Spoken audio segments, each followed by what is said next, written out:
Welcome back to Bike Extraction. This is where we don't just talk about motorcycles, we break them down, study their character, and figure out why they matter. If you're the kind of rider who wants more than a spec sheet, you're in the right place. Today we're exploring the possibility of the 2025 Honda Rebel 850. It hasn't been officially confirmed by Honda, but the rumors are too strong to ignore. Could this be the missing link in the Rebel family? A bike powerful enough for open roads, yet manageable enough for everyday riding? Let's dig in. The Rebel series has always been about accessibility and freedom. The original Rebel 250, launched back in the 1980s, was the bike that taught thousands of riders how to ride.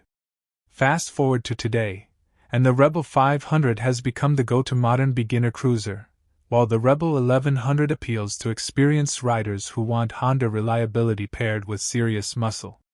But in between those two, there's a wide gap, a gap that many riders have been asking Honda to fill. That's where the rumored Rebel 850 comes into the story. From a strategic point of view, an 850 cubic centimeters cruiser would be a logical step. Riders often outgrow the 500 after a few years, but not everyone wants the size, weight, or price of the 1100. An 850 would offer a smooth transition, a middleweight that delivers real highway power while still being approachable in size and cost. Honda is known for methodical lineup planning, and filling this gap would strengthen the Rebel brand against rivals like Kawasaki's Vulcan 900 and Yamaha's Bolt 950. Speculation points to Honda's existing engines as the likely base. Some believe the Rebel 850 could inherit a retuned version of the 755 cubic centimeters parallel twin from the Transalp and Hornet. Others argue it could be a stroked-down version of the 1084 cubic centimeters motor from the Africa twin, tuned for smoother torque delivery. Either way, we're likely looking at 70 to 80 horsepower and plenty of low-end torque, exactly what cruiser riders want for relaxed, confident riding. One of the Rebel's biggest selling points has always been its styling. Minimalist, dark-themed, and custom-inspired, the Rebel series feels like it's been designed with both younger riders and urban commuters in mind. If the 850 arrives, expect a more muscular silhouette, a slightly wider tank, chunkier tires, and perhaps a stronger presence that sets it apart from the 500 without overshadowing the 1100. Honda knows that cruisers live and die by looks, so this bike would have to nail its visual identity.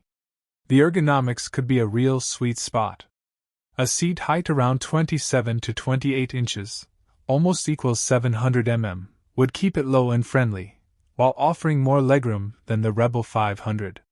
Mid-controls would balance comfort with control, and a wide, flat handlebar would add leverage for city maneuverability. For riders who feel cramped on smaller cruisers but intimidated by big ones, this could be the bike that finally fits just right. Honda has been modernizing its cruisers with features like slipper clutches, ride modes, and even DCT automatic transmissions on larger models. It's entirely possible that the Rebel 850 would arrive with a mix of these technologies.